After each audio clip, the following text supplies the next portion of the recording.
What's up, boys? So today I'm gonna show you a Bruiser build for Shaco.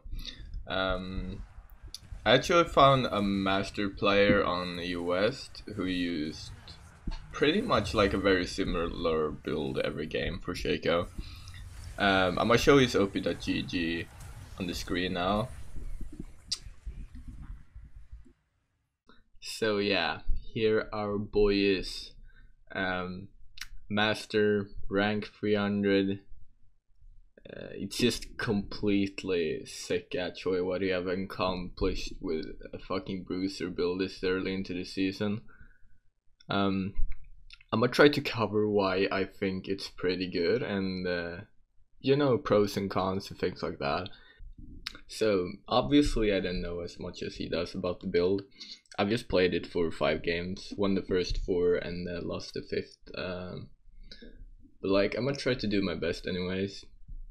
And I also want you guys to keep in mind that I have all the farming and things like that sped up.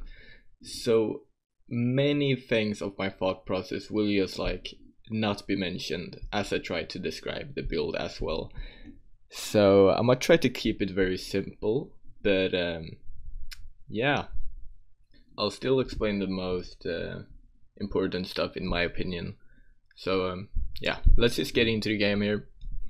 I start with a normal clear with at the red buff and into Krugs. I'm showing runes on screen now.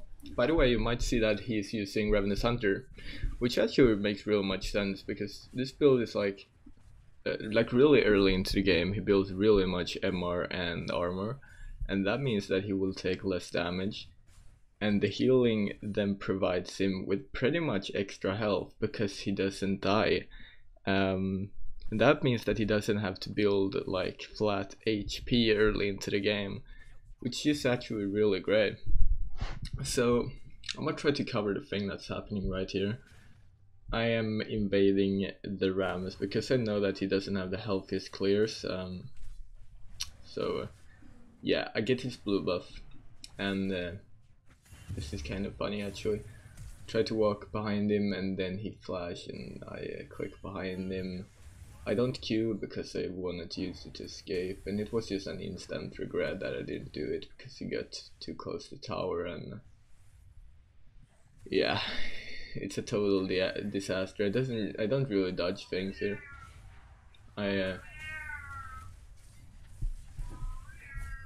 That's my cat. Ah, okay, we Gucci. I fixed it. Had to do a little clip there. See, I actually forgot where it was. Like, alright, I might want to tell you other very good things with you will see in the build very soon. I will talk about it more than what exactly I build or that he builds. So like, it's actually very clever what he does with his build. Like, you know, he builds very early magic pen and armor, and that means that like it's two very good items as well for the magic resist and armor, because they're both very efficient, if that makes sense, and they give you a good amount without wasting too much money on it. So like, the thing is, like, you know, many mages buys magic pen, flat magic pen in the early game, and you pretty much just remove that from them. Like, they won't have that magic pen, and you will just get rid of some of that MR and you will still tank more. So it's just really good for that reason, because that's the meta right now. And just having a more healthy clear with the armor from the Ninja Tabis is also really great. I love how I'm saying that when I also like tried dying from Krugs because I haven't recalled.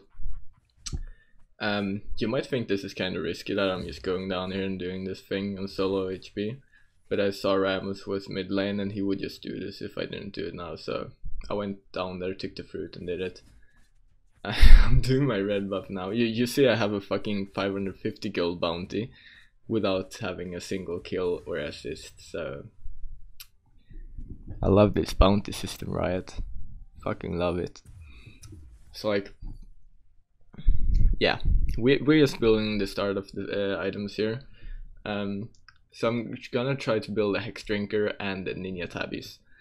That's what I'm talking about. It's very efficient items. They provide every single early game defensive that you need, pretty much, because you don't really need, like, building HP on Shaco early game is so awkward because you have pretty good healing from everything, and it pretty much is like you get rid of that. But yeah, because of the Ravenous Hunter, I mean, and building HP is just not that good. This is just so awkward. So yeah, I see that this little crab is spawning. I just want to grab it now when I'm here. As you might notice, I'm not real, like, I'm just explaining what's happening right now. Because I have to, like, whenever I see a small window that I'm like in my jungle, yikes, okay, this is funny. I have to like talk about the build a little bit. So, alright, yeah, I die here. This is just, I'll lose my bounty. Kinda unnecessary, but yeah, that's how it goes. My screen is frozen now because I'm tabbed out to see what he builds. Because yeah, it is the first game that I tried this, so yeah, that kind of explains why I'm just farming the entire early game as well. And then I just keep farming in the late game as well because yeah, because every lane is losing, so it's no point for me to just like try to get them ahead. I don't know, it's just really weird. You will see how it turns out. So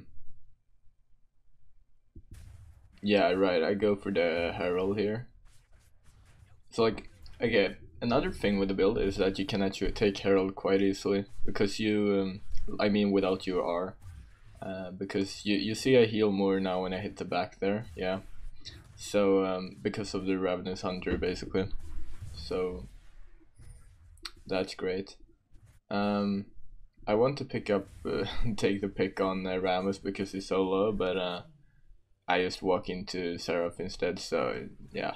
I'm going mid lane dropping the Herald because I know they are like, I mean it's very free to get it, like that tower there, so I'm just doing it.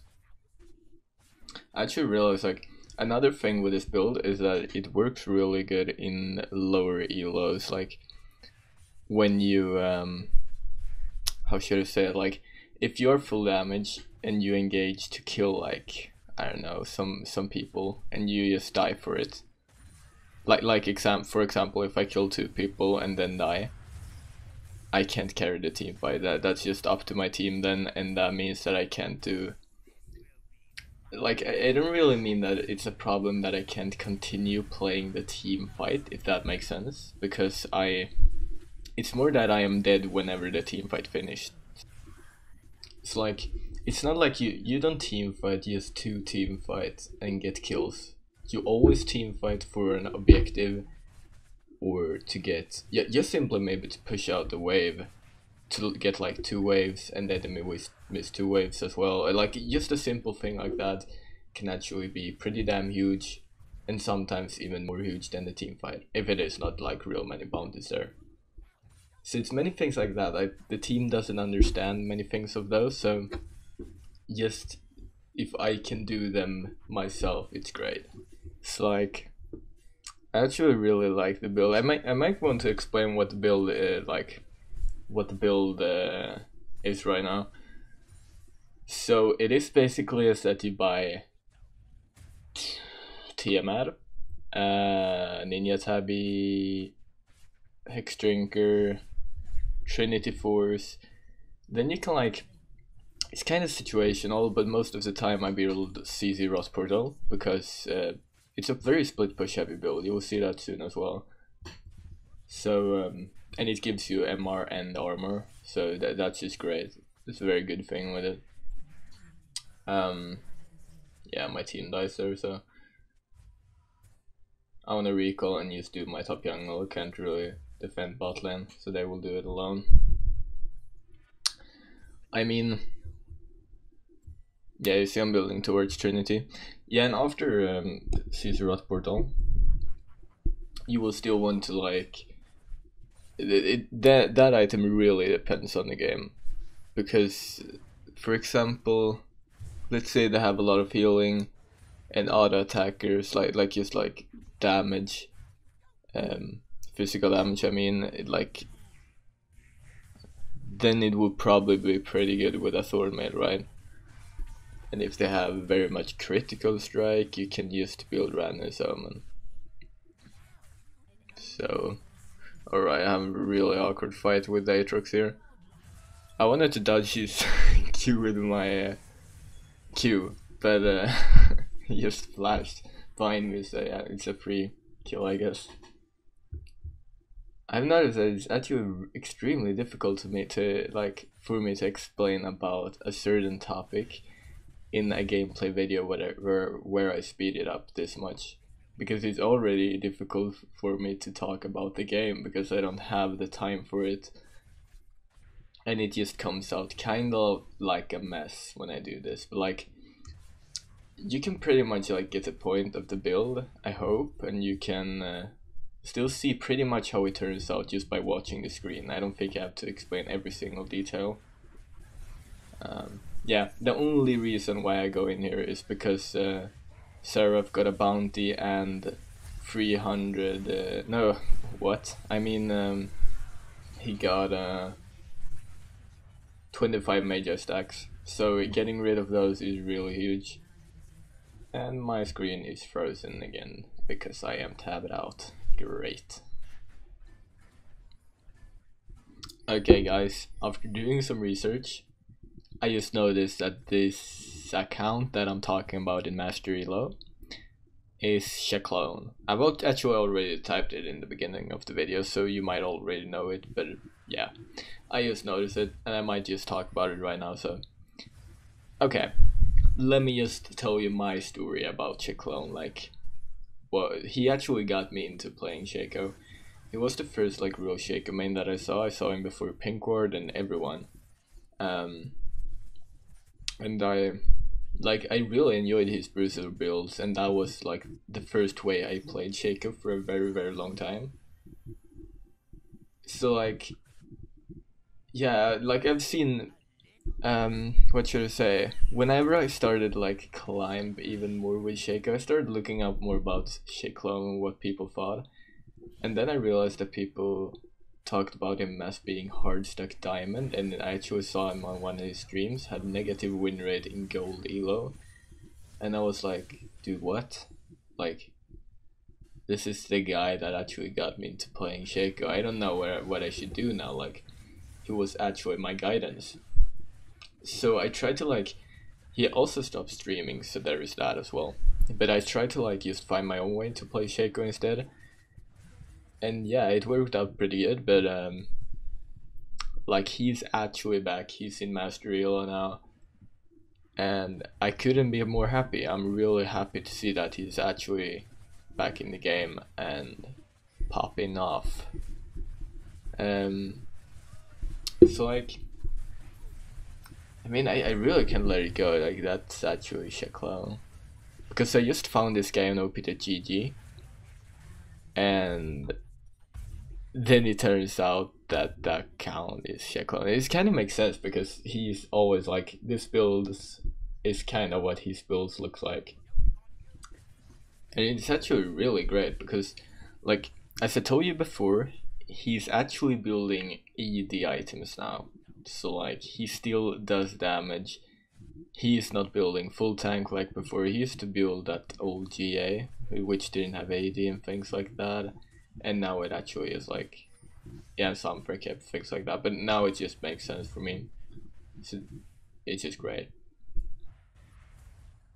And like, another thing with it is, because of this bounty system, if you get really fed, you will pretty much just lose the bounties AD Shaco if you don't snowball really hard and just win the games. That might happen pretty many times actually, but also many times it will just be you power farming really much, getting some kills, getting shut down, and everything is just like not worth it anymore. So yeah, I actually really like the build. I actually realized I haven't sped this last part up here. I'll see, I will do it soon because now it's pretty much a fight, so. Yeah, so I just go in and pick off her, getting Aatrox as well. This is a thing as well, you saw how many hits I took there and I just like ran in and took him as well. Don't want to go for Seraph, like I could have queued into his spawn and try to get him, but that means that I will just lose my bounty if I fail, and I know it's an Ocean Dragon up that I can get really simply, and it's just more worth it to not go for him. It's an obvious choice, so yeah, I do it. So yeah, we get Ocean Drake. Don't know, yeah, I are here. I kind of thought if we could just take it. why the fuck is Ilawi? I had actually forgot that. He just randomly TP'd to the Dragon Pit. He could actually have used that TP in pretty damn good ways actually, but I mean, whenever the game looks like this, you know, we have got like one inhibitor, one is open, and top lane is is the tower and an inhibitor. I would pretty much just try to get the bottom inhibitor or wait for the like earliest objective to spawn, because this is a very common thing for this. I mean, in high reload you could like synergize, like you and your team could go for some play and maybe end the game out of it, but in low reload people will just like overstep, try to hit the enemy towers and things like that, and we will just lose by it. So you see I'm pinging the inhibitor here because alright, yeah, I told them to not go mid, but the inhibitor actually spawned out, so it was a never mind. I engaged here actually. Because I kind of felt like it was a pretty good time to do it, but it turns out yeah, it was not. But I mean, so far no one have died. Maybe, okay, looks like Leona will die as well, I swear. She always dies. She's like an engaged support with, yeah, yeah, she dies there. She is like, every single time when she is like can run away, she just stays. So the entire team died there. I did a really bad engage, but they could simply just disengage from it and we all would be fine. But yeah, that's a very funny thing. That's interesting, I have to say that. So they're pushing down mid lane here. Not sure if I can do anything. No, I cannot. So yeah, I kind of tried to force the fight before, like because you could argue like it was a bad engage, because yeah, it wasn't bad engage. I can't fucking speak right now. But if we would win the fight, we would get 2 inhibitors because we was so close to their spawn, and we maybe could like set up Baron, and I don't know, it depends, maybe we could even end there. So I just felt like it was the right move, but yeah, we didn't disengage. So let's just like move on to the next stage here. Baron have spawned, we went to do that. You might see, yeah, I bought a 4 mail. And I'm actually really tanky with it, and I can still like kill the carries. I cannot one-shot the carries, but I can kill them. Like I can R behind them and you just stick to them. And if it looks sketchy, it's not just that I die because I don't have enough damage to one-shot them, because I will get up my cooldowns again and just get out. So it is not really that awkward. Like it's actually feels pretty viable right now. Holy shit, I actually queued. Yeah, this is hello.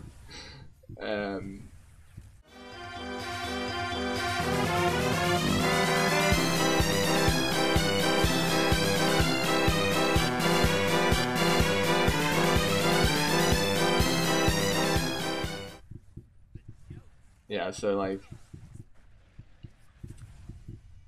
I've actually forgot again. I should I was going to speed up the clips, but I just like, nah, Nah, let's not do that. I'll actually... I don't know what's happening here, so we just wait and see.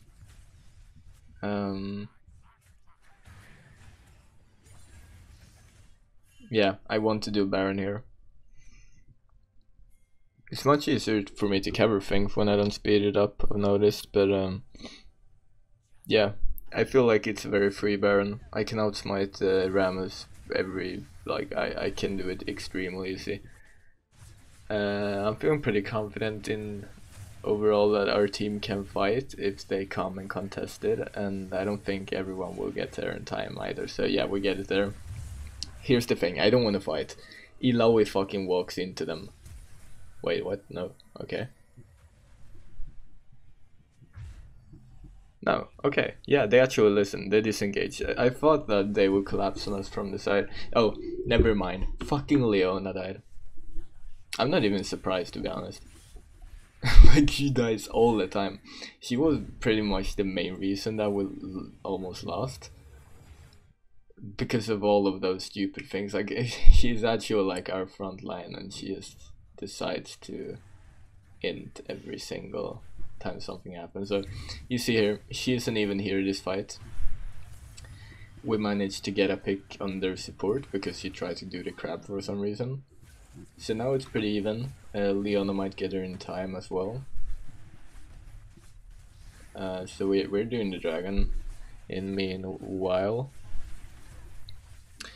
I don't know why we're not using the Baron though. Like, someone should just have walked in the side lanes and tried to push them down, but I mean, I could use the entire game of just like trying to tell them that in the chat, so I would rather not do that. So yeah, I'm just escaping from that fight.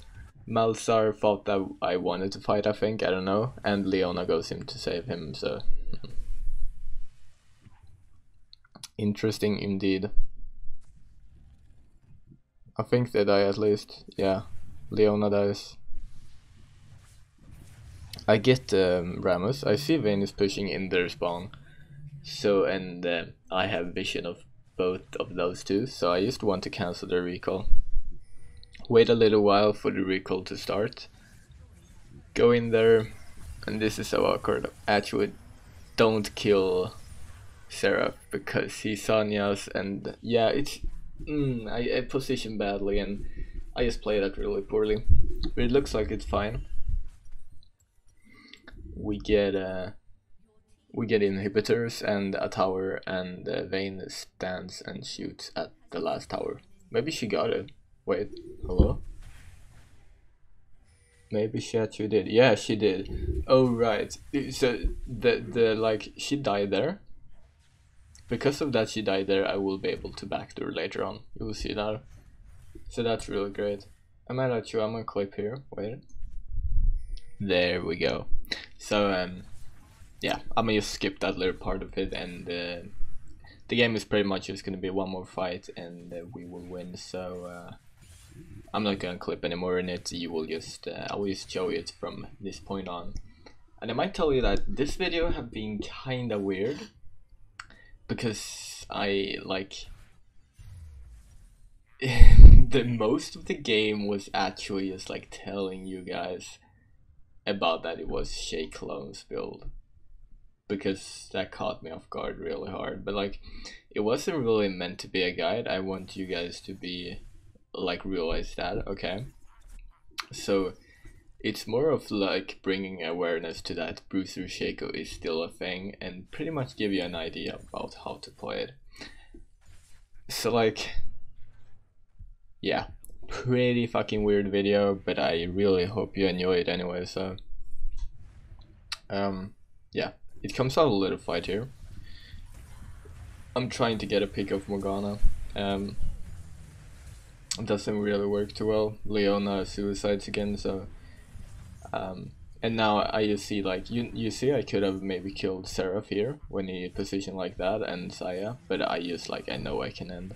I don't even bother with the Morgana or anyone, I just go for the Nexus. You see I take no damage. So it's really great. It's an awesome split pusher build.